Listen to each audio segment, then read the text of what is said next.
सातारा जिल्हा परिषदेवर भाजपचाच अध्यक्ष बसणार असा दावा वारंवार मंत्री जयकुमार गोरे करत होते. प्रत्यक्षात पाहिलं तर सातारा जिल्हा परिषदेचे संख्याबळ शिवसेना व राष्ट्रवादीच्या आघाडीकडे होते. असं असताना त्यांचा अध्यक्ष होणार आहे असं स्पष्ट दिसत होतं. मात्र तरीही अध्यक्ष भाजपचाच होणार या दाव्यावर जयकुमार गोरे ठाम होते आणि शेवटी तसंच झालं. जिल्हा परिषद अध्यक्ष व उपाध्यक्ष निवडीवेळी सातारा जिल्हा परिषदेच्या परिसरात हाय व्होल्टेज ड्रामा बघायला मिळाला. एका सदस्याचे अपहरण तर राष्ट्रवादीच्या सदस्यांना अटक करण्यासाठी पोलीस थेट जिल्हा परिषदेत आले होते आणि त्यानंतर झालेली झटापट आणि या सगळ्या झटापटीत मंत्री शंभूराज देसाई यांना झालेली जखम. मात्र या सगळ्या गोंधळानंतर सातारा जिल्हा परिषदेवर भाजपचा अध्यक्ष बसला आणि शेवटच्या क्षणी भाजपने आपला हुकमी एक्का बाहेर काढला. कोरेगावचे आमदार महेश शिंदे यांच्या पत्नी प्रिया शिंदे यांचं नाव अध्यक्षपदासाठी घोषित केलं आणि त्यानंतर अध्यक्षपदी त्या विराजमान झाल्या. मात्र गेल्या महिनाभरापासून सुरू असलेल्या नाट्याचा शेवट मोठ्या राड्याने झाला आणि भाजपने सेना व राष्ट्रवादीला धोबीपछाड दिला. पण साताऱ्यात अध्यक्षपदाच्या निवडणुकीत नक्की काय झालं या संदर्भात जाणून घेऊया या व्हिडिओमधून. नमस्कार, मी एपी आणि तुम्ही पाहताय मुद्द्याचं बोला. गेल्या महिन्यात 65 सदस्य संख्याबळ असलेल्या सातारा जिल्हा परिषदेची निवडणूक पार पडली. या निवडणुकीत अजित पवार यांच्या राष्ट्रवादीला 20, शिंदेच्या शिवसेनेला 15, काँग्रेसला 1, स्वाभिमानी शेतकरी संघटनेला 1 तर भाजपचे 27 तर अपक्ष 1 असे 65 सदस्य निवडून आले होते. ही निवडणूक भाजपने स्वबळावर लढली तर शिवसेना व राष्ट्रवादीने युती करत लढवली. निवडणुकीपूर्व युती असल्याने अजित पवार यांची राष्ट्रवादी आणि शिंदेची शिवसेना यांनी निवडणुकीनंतर सुद्धा एकत्र राहत आपलाच अध्यक्ष व उपाध्यक्ष जिल्हा परिषदेवर बसवण्याची पूर्ण तयारी केली. मधल्या काळात महायुती एकत्र येईल अशी देखील चर्चा झाली. सगळ्यात महत्त्वाची गोष्ट म्हणजे एका जिल्ह्याच्या जिल्हा परिषदेसाठी 4 मंत्र्यांची प्रतिष्ठा पणाला लागली होती.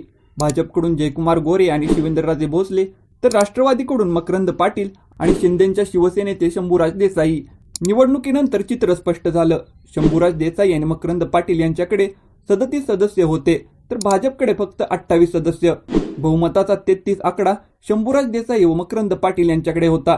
मात्र ऑपरेशन लोटस राबवत आधी शिवसेनेचे 2 आणि नंतर राष्ट्रवादीचे 2 असे सदस्य भाजपने फोडले. मग आकडा जो आहे तो बदललेला बघायला मिळाला. शंभूराज देसाई व मकरंद पाटील यांच्याकडे 33 तर भाजपकडे 32 सदस्य होते. मात्र अध्यक्ष निवडीच्या आदल्या रात्रीपासून साताऱ्यात हाय व्होल्टेज ड्रामा पाहायला मिळाला. अध्यक्ष निवडीच्या आदल्या रात्री राष्ट्रवादी काँग्रेसचे बापूसाहेब शिंदे या सदस्याचे 2 जणांनी अपहरण केल्याचा आरोप करून त्यांच्या विरोधात तक्रार दाखल करण्यात आली. पहाटे 5 वाजता बापूसाहेब शिंदे यांनी मी पक्षासोबत असून अपहरण झालेले नसल्याचं पोलिसांना सांगितले. मात्र ज्या 2 व्यक्तींविरोधात तक्रार करण्यात आली होती ते दोघेही अजित पवार यांच्या राष्ट्रवादीचे सदस्य होते. ते म्हणजे अनिल देसाई आणि संदीप मांडवे. काल मतदान असल्याने काहीतरी दगाफटका होणार म्हणून शंभूराज देसाई यांनी स्वतः अनिल देसाई व संदीप मांडवे या 2 सदस्यांना अगदी सायरन वाजवत स्वतःच्या गाडीत बसून जिल्हा परिषदेच्या आवारात घेऊन आले. शंभूराज देसाई यांच्यासोबत हे दोघे जण असल्याची काणकूण आधीच पोलिसांना लागली होती. त्यामुळे पोलीस सुद्धा जिल्हा परिषदेच्या आवारात होते. जसे शंभूराज देसाई या दोघांना घेऊन घाईघाईने जिल्हा परिषदेच्या लिफ्टमध्ये चढले तसे पोलीस सुद्धा त्यांच्या मागून आले. लिफ्टमधून बाहेर पडताच पोलिसांनी अनिल देसाई व संदीप मांडवे यांना अपहरण व खुनाचा प्रयत्न केल्याच्या आरोपाखाली ताब्यात घेतलं आणि त्याचवेळी शंभूराज देसाई आणि पोलिसांमध्ये मोठ्या प्रमाणात बाचाबाची झाली. शंभूराज देसाई व पोलिसांमध्ये इतकी झटापट झाली की देसाईंच्या हाताला लागलं. या सगळ्या गोंधळात अपहरणाचे आरोप असलेले राष्ट्रवादीचे सदस्य अनिल देसाई व संदीप मांडवे यांना पोलिसांनी ताब्यात घेतलं आणि त्यांना मतदान देखील करू दिलं नाही. इथेच भाजपने आपला हुकमी एक्का बाहेर काढला आणि अध्यक्षपदासाठी कोरेगावचे शिवसेनेचे आमदार महेश शिंदे यांच्या पत्नी प्रिया शिंदे यांना अध्यक्षपदासाठी संधी दिली तर उपाध्यक्षपदासाठी राजू भोसले यांना भाजपने उमेदवारी दिली. प्रिया शिंदे या भाजपच्या राज्य उपाध्यक्ष आहेत आणि त्या खटाव जिल्हा परिषद गटातून भाजपकडून निवडून आल्या आहेत. आता उर्वरित 63 पैकी भाजपला 33 व राष्ट्रवादी शिवसेना युतीच्या उमेदवाराला 30 मते मिळाली.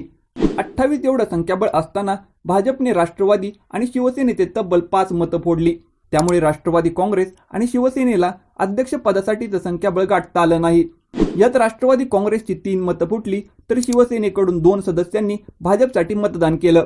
त्यामुळे प्रिया शिंदे या अध्यक्ष झाल्या व राजू भोसले उपाध्यक्ष झाले. निवडणुकीच्या निकालानंतर अध्यक्ष व उपाध्यक्ष पदासाठी भाजपचे 27 व अपक्ष 1 असं केवळ 28 सदस्यांचे संख्याबळ भाजपकडे होतं. मात्र असं असताना देखील मंत्री शिवेंद्रराजे भोसले व जयकुमार गोरे यांनी अन्य सदस्यांचा पाठिंबा मिळवत एकूण 33 सदस्यांचा पाठिंबा भाजपच्या बाजूने वळवला. त्यामुळे सत्तेचं समीकरण बदललं आणि जिल्हा परिषदेवर भाजपचा झेंडा फडकला. भाजपने या निवडणुकीत मोठे यश मिळवत महायुतीतील मित्रपक्षांना धक्का दिला. या घटनेमुळे सत्ताधारी युतीमध्ये मोठा विसंवाद उघड होतोय. निवडी दरम्यानचा गोंधळ व त्यानंतर आरोप प्रत्यारोपामुळे महायुतीमध्ये तणाव वाढल्याचं दिसतंय. भाजपने उपमुख्यमंत्री एकनाथ शिंदे यांच्या शिवसेनेला आणि उपमुख्यमंत्री सुनेत्रा पवार यांच्या राष्ट्रवादीला शह दिल्याची चर्चा सध्या जिल्ह्यात आहे. मंडळी, तुम्हाला काय वाटतं? सातारा जिल्हा परिषद अध्यक्ष निवडीच्या वेळी ज्या नाट्यमयी घडामोडी घडल्या या संदर्भात तुमचं मत काय आहे ते आम्हाला कमेंट बॉक्समध्ये नक्की कळवा. आणि व्हिडिओ जर आवडला असेल तर अशा नवीन व्हिडिओ पाहण्यासाठी मुद्द्याचं बोल या यूट्यूब चॅनलला सबस्क्राईब करा.